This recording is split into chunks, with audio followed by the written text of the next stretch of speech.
Hello po sa inyong lahat. This is Lee Eugene from South Korea. Alam niyo po ba na meron tayong isang EPS worker dito sa South Korea na naaksidente sa loob ng company? Nai-apply naman po sa Sanchebo Home, so dapat libre po lahat ng mga hospital bills niya, pati po yung sahod niya habang nagpapahinga. Pero alam mo ba, siningil pa rin siya ng employer niya para sa hospital bills na nagastos ng kanyang employer. Yan po yung malalaman ninyo sa video na ito.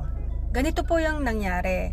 Habang nagtatrabaho po si EPS worker, na aksidente po siya. So nai-report naman po yung aksidente as work-related accident. So nai-apply naman po sa Sanchebo Home.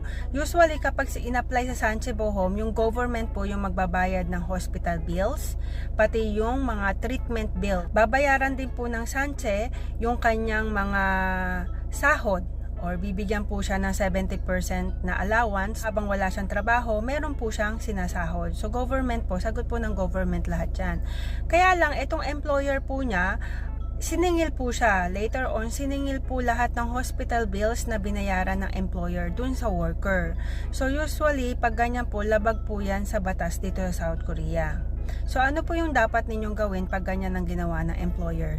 Lahat ng manggagawa dito sa South Korea, kahit nga po illegal workers, maaari kayo or covered kayo ng Sanchebo Home. Kapag na-aksidente kayo sa loob ng company, maaari kayong mag-apply ng Sanchebo Home. Kapag in-apply nyo po yan, yung government or yung Gulobok-Chigongdan, sa English po, yan po yung Korea Workers Compensation and Welfare Service. Yan po yung Gulobok-Chigongdan. Illegal po na singilin ka pa ng employer mo para sa mga hospital bills kung naka-apply ka na po sa Sanchebo Home. So ano pong gagawin ninyo if ever na yung employer po ninyo ay sinisingil pa rin kayo or sa inyo po siningil yung hospital bills kahit na nakapag-apply na kayo or covered na kayo ng Sanchebo Home?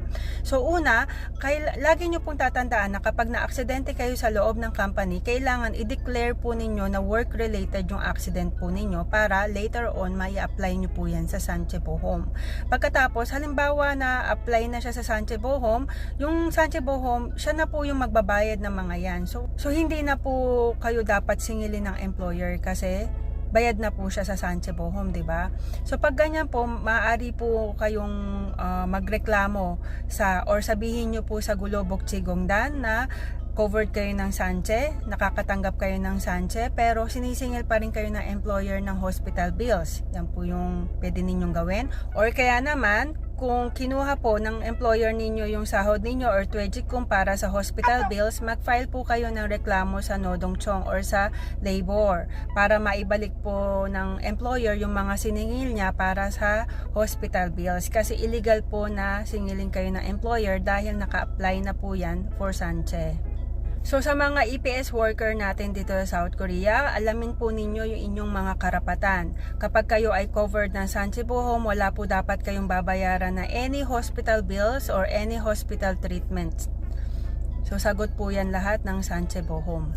I-share po ninyo itong video na ito sa ating mga kababayan dito sa South Korea para alam po nila ang kanilang mga karapatan at hindi po sila malinlang ng kanilang mga employer.